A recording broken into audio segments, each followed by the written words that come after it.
Baptists, let's retrieve the older Baptists. Let's retrieve our foundations. Sometimes I think it's like a lot of these Baptist churches around me are just non-denominational churches, but they slap Baptist on the label, just kind of on the sign out front of the church. This is a post I made on my Facebook page. I said, I think we as Baptists need to retrieve not only the broader Catholic tradition, but our own because there was no first Baptist church of Antioch in the 2nd century. So, let's retrieve not only the broader Catholic tradition, but our own Baptist tradition as well. Dr. Matthew Barrett, I love him. He did leave the Baptist church and went Anglican, but he recently said this in the article about that. He said, the Baptist hermeneutic is truly individualistic.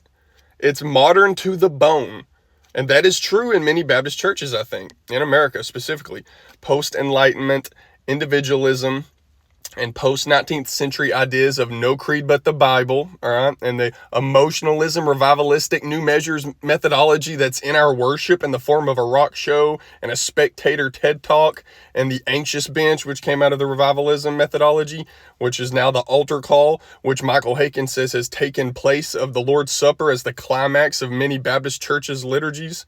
And I think it can be said that sometimes it can turn more into a social event rather than a church worship service. I think we have incorporated things from our secular society, like the Israelites in the wilderness when they wanted to worship in the way that their Egyptian society worshiped. They did the golden calf thing, they did golden images, and they embodied the deities. They took things from the world around them in order to worship God through, and that's not the way God wanted to be worshiped. So let us retrieve our Baptist heritage and foundations and confessions, those like the 1689 Second London Baptist Confession, and is from a Southern Baptist context, which is the biggest Baptist denomination in America. We see that Second London Baptist Confession came to America in the Philadelphia and Charleston Confessions, and then that was influential for Basil Manley Jr. as well as James Boyce in the Abstract of Principles for the Foundations of Southern Seminary. So let us retrieve covenant theology, which is just massive to the foundations of who Baptists are in their ecclesiology as well as their doctrine of baptism. Covenant theology is. It kind of came out of that Reformed tradition, and then you see like the John Owens and the John Camerons and the Congregationalists. Some of them differed on the covenant theology of the Westminster, and the Baptists took that difference in the Mosaic covenant and they drew it back to the Abrahamic covenant, and their kind of distinct covenantalism is what birthed them in many ways. So let's retrieve that covenant theology over the pre-trib rapture theology. Let's retrieve the regulative principle of worship over the new measures from the 19th century revivalism methodology. Let us retrieve sacramentalism